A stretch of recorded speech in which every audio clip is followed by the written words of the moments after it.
کو په دې سټونو ورخیږي تا ته څوک څه نه وایي شپې د له ښکلۍ تاسو اورېدلي سجدې ورته لګوي سجدې ورته لګوي د هغه په مخ باندې به نه ګیرئ نه به برېتي دا غټې غټې سڼې به پرېښودي او اکثر ورسره سګرټ هم لاس کي او دا خلک ورته سجدې لګوي ولې وایي دی سیدانو کې دی کوم ځای کې دا خبره راغلې ده انسان غوره کیږي په تقوا او په دیندارۍ باندې هغه د هر قوم د هر نسب بلال رضی الله عنه ته وګوره قوم او نسب نه کمزوره او ابو لهب ته وګوره د قوم او د نسب نه د رسول صلی الله خپل تره دی او په جهنم کې دی ابو جهل ته وګوره او داسې نور مخوریز خلک چې د قریشو چې اسلام یې نه دی قبول کړی په جهنم کې دي نو څه فرق په دعا او په خیرو کې شریعت نه دی کړی او بیا هم دا ویمه که چاته پکې څه فرق میلاو شو او پیدا یې کو پې څه دلیل د ورور سوال کړی دی وایي زموږ په دې معاشره کې دا خبره ډېره مشهوره ده چې کوم سړی میایي مولایي یا بعض خلک ورته اخونزاده وایي اخونزادګانو کې میاګانو کې پیرانو کې ټول تقریبا یو بل ته نږدې دي تقریبا ټول یو بل ته نږدې دننه پکې بیا اقسام هسې جدا دي بعضو علاقو کې ورته میاګان وایي بعضو علاقو کې ورته اخونزادګان وایي بعضو علاقو کې ورته سیدان وایي نو مشهوره دا ده چې خلک وایي چې دوی مه تنګوي د دوی خیري لګي یا د دوی نه دعا والی د دوی دعا قبلیږي نو آیا عامو خلکو په دعا کې او په خیرو کې او د دې خلکو په دعا کې او په خیرو کې فرق شریعت کړی ښکلی سوال دی الجواب که زما دا خبره څوک میاګان یا سیدان یا مولیانې اوري او یا دلته ناسي نو په دې به خفه کېږئ نه دا حق دی حق ته به حق وایي او باطل ته به باطل وایي د اوسه پورې په دې خبرو باندې بعضو خلکو زموږ په دې عوامو باندې ښه باچایي کړې ده ښه باقاعده په دانو کې برخه ښه باقاعده د هغوی په دې جایداد کې برخه ولې ځکه چې دا اخونزادګان دي دا سیدان دي خو اوس الحمدلله خلک یعنې پوه شوي دي مسله ورته واضحه شوې ده زه یو پیر څه ملګرو خواله ورغلی وم الله یې د هغوی قدر وکړي نو هغه اکیل یې ټول د میاګانو نو هغوی ما سره خاندل ما ته وایي شیخ صاحب زموږ کاروبار ټول تا دړې وړې کړو خاندل یې چې لکه دا خبره اوس خلکو ته واضح شوه چې دا بعض خبرې زموږ سره هسې ډکه وسلې دي دا خود ساخته خبرې دي هېڅ دلیل یې نشته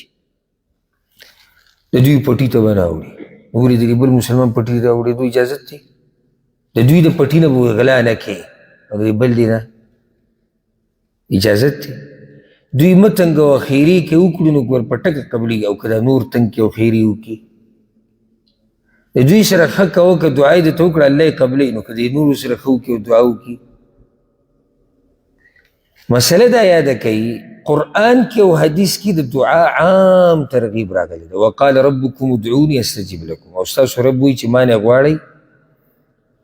زه دعا قبلوم اوس دا چا ته ویلي چې ما نه غواړئ زه دعا قبلوم میاګانو ته که مولیانو ته ویلي عامو مسلمانانو ته ویلي چې زما نه دعا غواړئ زه یې درله قبلوم او ما ته لا څه دلیل په دې نه دی معلوم او که چا را پیدا کو بیا دې ما ته وښیي ما ته په دې دلیل د قرآن او د حدیث نه دی معلوم چې په هغې کې دا وي چې د عام سړي په دعا کې او چې د نسب نه سیدي میایي یا آل بیت ته نسب رسي رسول وسلم ته او دغه خپلوانو ته د ده په دعا کې فرق دی ما ته دې څوک دلیل وښیي یا د دوی په خیرو کې نه خبره د څه ده زه درته ویم لنډه څومره چې الله ته نږدې وي دومره دې دعا قبلېږي پاتې د مظلوم خبره شو د خیري نو ګوره خیري چې ظلم دې د کافر سره وکړو د کافر خیري هم قبلېږي نو هغه که ته په هر چا باندې ظلم وکړي او فریاد یې الله ته وکړو الله به دې راونیسي. بیا د دعا قبلېده شو نو دا چې ته څومره الله ته نږدې که یو سړی نیاګانو کې دی اخونزادګانو کې دی سیدانو کې دی او الله ته نږدې دی او دعا یې وغوښته امید دی چې الله به دعا قبوله کړي. ښه یو سړی په دې نورو قومونو کې دی پښتنو کې دی یا په نورو قومونو کې دی او الله ته نږدې دی او یو میا دی یا مولا دی او هغه د الله نه لرې دی نو امید دی چې دعا به د چا ښه قبلېږي د میا کوم چې الله ته نږدې دی. الحمدلله دا د عدل او د انصاف دین دی دغې دا قصې نشتي او ځکه ګوره زموږ به د ملکونو کې او علاقو کې د پښتنو کې هم دا مسلې اوس هم شتي خو د نورو قومونو په نسبت ښه شوي دي. ګنې ته لاړ شه پنجاب ته لاړ شه سند ته هلته چې د خپل نوم سره سید ولګو که نه سید بیا په دې خلکو په دې سټونو ورخیږي تا ته څوک څه نه وایي شپې د لا ښکلۍ تاسو ولیدلي سجدې ورته لګوي سجدې ورته لګوي د هغه به مخ باندې به نه ګیرئ نه به برېتي دا غټې غټې سڼې به پرېښودي او اکثر ورسره سګرټ هم لاس کي او دا خلک ورته سجدې لګوي ولې وایي دی سیدانو کې دی کوم ځای کې دا خبره راغلې ده. انسان غوره کیږي په تقوا او په دیندارۍ باندې هغه د هر قوم د هر نسب بلال رضی الله عنه ته وګوره قوم او نسب نه کمزوره او ابو لهب ته وګوره د قوم او د نسب نه د رسول صلی الله خپل تره دی او په جهنم کې دی. ابو جهل ته وګوره او داسې نور مخوریز خلک چې د قریشو چې اسلام یې نه دی قبول کړی په جهنم کې دی. نو څه فرق په دعا او په خیرو کې شریعت نه دی کړی او بیا هم دا ویمه که چاته پکې څه فرق میلاو شو او پیدا یې کړو پسې دلیل موږ دې خبرې کړي چې موږ هم بیا دې خلکو ته ووایو